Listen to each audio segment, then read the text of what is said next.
siku yangu ya kufa nife kama vile Mtume alipokushikwa na sakratul maut, akamwambia na Aisha,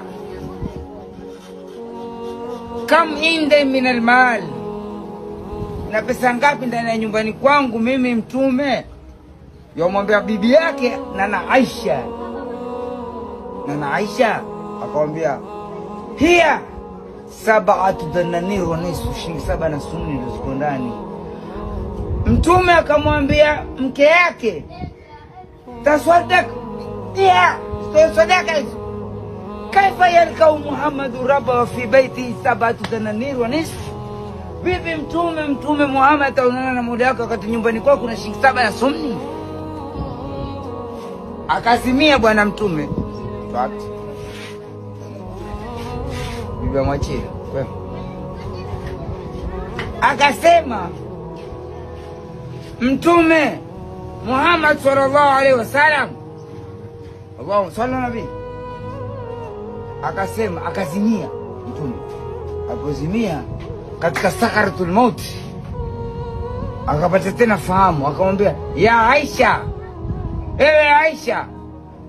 Aisha babake ni Abubakar, ahadu mubashiruna janna. Akamwambia hal taswadak biha, je ushazitoa sadaka hizo?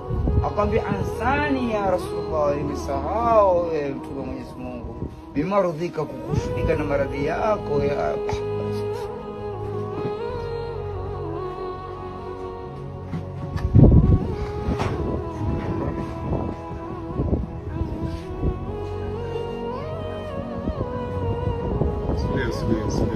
akamwambia kaifa yalkau Muhammadu rabba, bibi Muhammad ataonana na Mola wake wa fi baitihi, na katika nyumbani kwako, nyumbani kwangu 7 dananir wa nisfu, dinari 7 ni kama shilingi 7 na suni.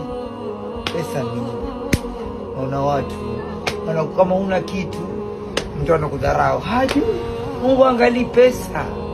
Inna Allah yadhuru kulubakum, Mungu angalia nyoyo zenu. Inna Allah yandhuru kulubakum, anaangalia nyoyo zenu. Wala yandhuru ashwarakum, angalia nywele zenu wala uzuri wenu, hata kama una mapengo, si kama Mungu angalia nyoyo zenu. Allahumma salli ala nabii. Pesa ni mchunge, nipe juisi, nipe tomato, nipe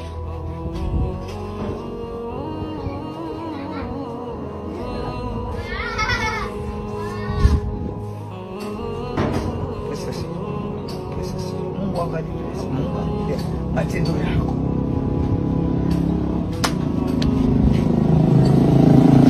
Zile ambazo zikopanga zile milioni 20, usiseme ni zako, ni za warithi wako. Wajua sikurugi vizuri, toe sadaka. Nenda mahali kuna watoto hawana pesa, wazazi wao kuwasomesha, wasomeshe. Sadaka kuchalia.